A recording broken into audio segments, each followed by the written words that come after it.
Hello everyone, welcome to Base Agri Study Guide. So friends, today's lecture we have to see our lecture number 10th for Fundamentals of Agriculture.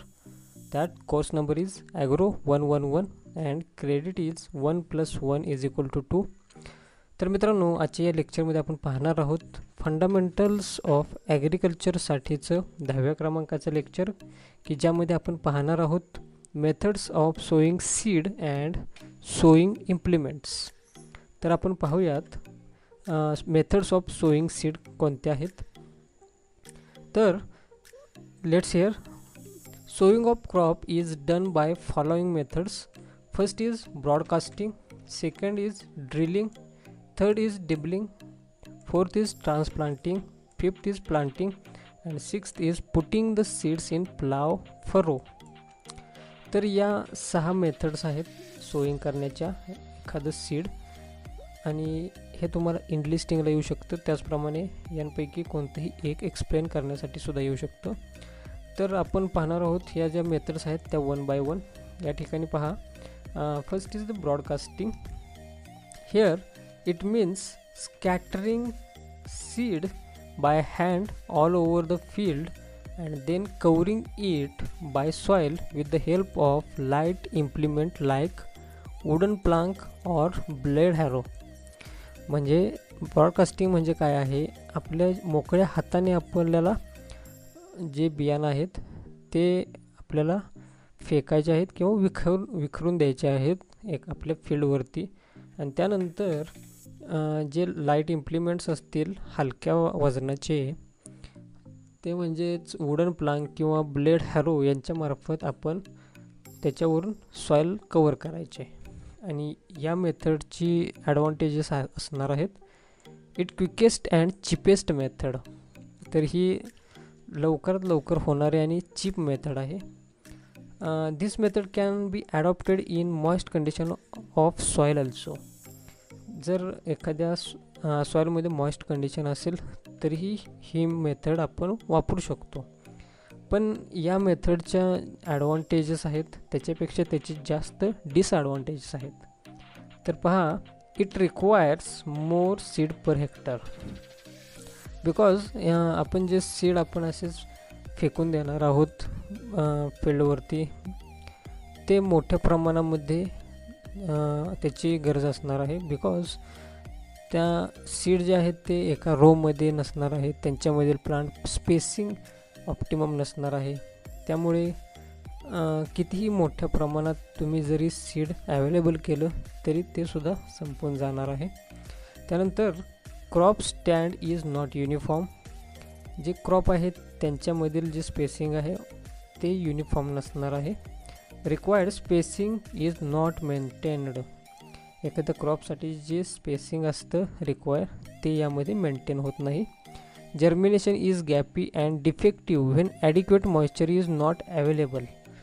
तर यामध्ये germination हे गॅपी असेल, म्हणजेच regular किंवा एखाद्या सीडला त्याच्या आवश्यक टाईममध्ये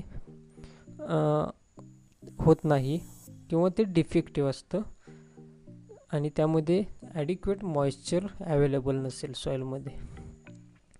म्हणजेच काय होईल की जे सीड्स आहेत ते एखाद्या ठिकाणी मोठ्या प्रमाणात पडून जातील, तर एखाद्या ठिकाणी ते सीड्स पडणार नाहीत असंही होऊ शकतं. त्यामुळं जर्मिनेशन हे डिफेक्टिव्ह होऊ शकतं. त्यानंतर फिफ्थ आहे पहा, interculturing with help of implements is not possible. तर हे जे सीड असतील ते रो बाय रो या फॉर्ममध्ये नसतील, बिकॉज आपण कसेही ते विखरले गेलेले आहेत. त्यामुळे इंटरकल्चर ऑपरेशन इम्प्लिमेंटच्या सहाय्यानं यामध्ये होऊ शकत नाही. तर हे आहे ब्रॉडकास्टिंग. त्यानंतर आपण पाहणार आहोत ड्रिलिंग ऑर लाईन सोईंग. तर in this method indigenous seed drill, 2 bowl seed drill or mechanical seed drill is used for dropping seeds into soil and then seeds are covered with the help of wooden plank or blade harrow.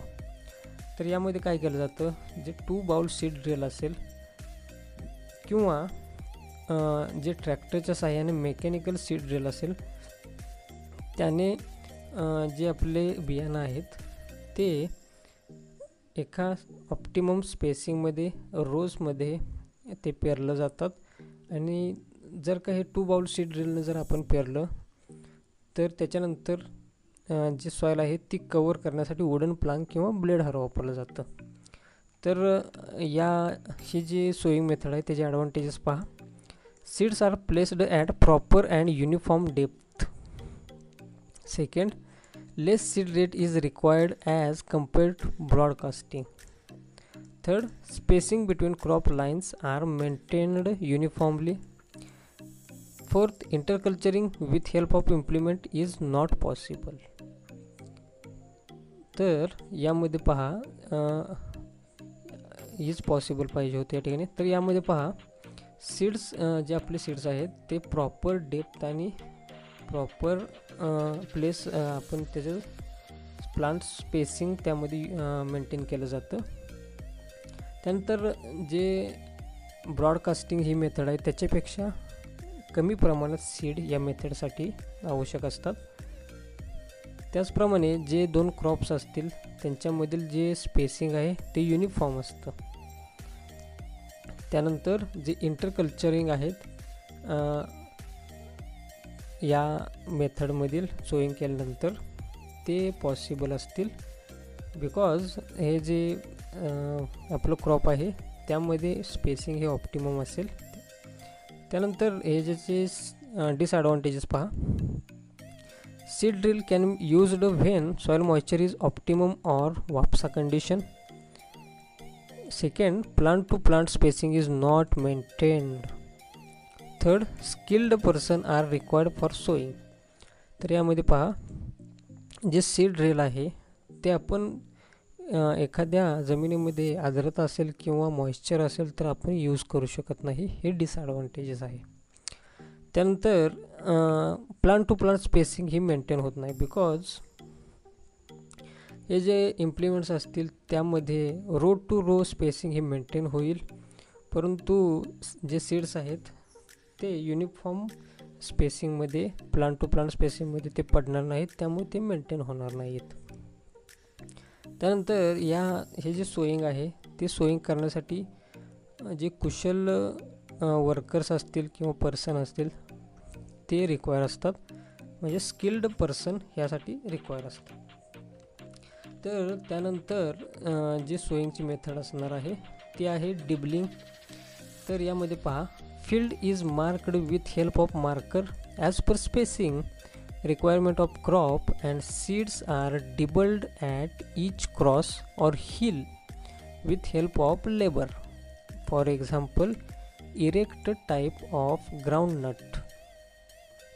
तर या मेथडमध्ये काय केलं जातं की जे field असेल ते मार्करनी मार्क केलं जातं, म्हणजेच तुम्ही त्यासाठी पांढरी भुकटी किंवा जे ग्राउंडमध्ये वापरलं जातं पांढऱ्या कलरचं जे पावडर असेल तर त्याने ते मार्क केलं जातं आणि त्या मार्करवरती टोचलं जातं, म्हणजेच ते डिब केलं जातं, त्यालाच म्हणायचं डिबलिंग. आणि एक्झाम्पलसाठी पहा जे ग्राउंडनटची इरेक्ट टाईप व्हरायटी आहे ते डिबलिंगसाठी वापरलं जातं. त्या ग्राउंडनटच्या व्हरायटीसाठी जे सीड आहेत ते डिबल केलं जातं. त्यानंतर जे ट्रान्सप्लांटिंग आहे पहा, seedlings are raised in nursery beds for period of about 3 to 5 weeks and then transplanted in field. म्हणजेच जे सीडलिंग्स आहेत ते नर्सरी बेडमध्ये तयार केलं जातात आणि ते उगवल्यानंतर त्याची जे रोपं आहेत ते फील्डवरती ट्रान्सप्लांट केली जातात. आणि हे कोणत्या क्रॉपसाठी यूज केली जाते मेथड पहा. For example tobacco, onion, brinjal, tomato, cabbage. त्याचप्रमाणे जे फ्रूट क्रॉप्स आहेत त्यांच्यासाठी सुद्धा ही मेथड वापरली जाते. त्यानंतर planting. Crop is sown by using vegetative plant parts such called planting. For example sugarcane, grape, potato, ginger, onion. तर यामध्ये पहा जे व्हेजिटेटिव्ह प्लांट पार्ट्स आहेत त्यापासून दुसरं क्रॉप सोन केलं जातं. सर्वात जास्त आपल्याला माहिती असलेलं उदाहरण पहा, शुगर केन. त्याचे जे केन्स आहेत तेच प्लांटिंगसाठी यूज केले जातात. त्यानंतर ग्रेप्स, पोटॅटो, जिंजर आणि अनियन. तर हे जे एक्झाम्पल्स आहेत ते प्लांटिंगसाठी आहेत. त्यानंतर next method for the sowing is putting the seeds in plough furrow. यामध्ये seeds are dropped behind the plough in the plough furrow with help of labour. जे प्लाव असेल त्याच्या मागील बाजूला, म्हणजेच पलीकडच्या बाजू किंवा मागील साईडला जे सीड्स आहेत ते ड्रॉप करायचे आपलं प्लाविंग करत असतानाच, आणि ते लेबरच्या साहाय्यानं करायचं.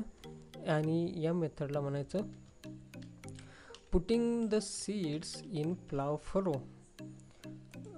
जास्तीत जास्त करून ही मेथड वापरली जात नाही आहे. आणि आपण हे जे पॉईंट शिकलो सोईंग मेथडच्या, त्यातून आपण क्वेश्चन एक्सपेक्ट करू शकतो. त्यामधील पहा, enlist methods of sowing and explain any one.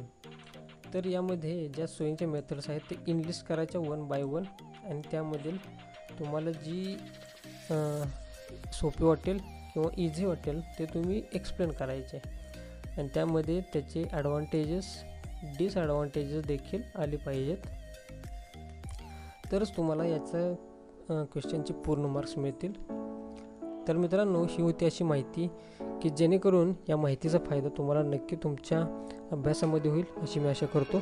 चल तर मित्रांनो, आता भेटूया पुढील व्हिडिओ लेक्चरमध्ये नवीन माहितीसह, नवीन विषयासह. आता मी तुमची रजा घेतो. धन्यवाद.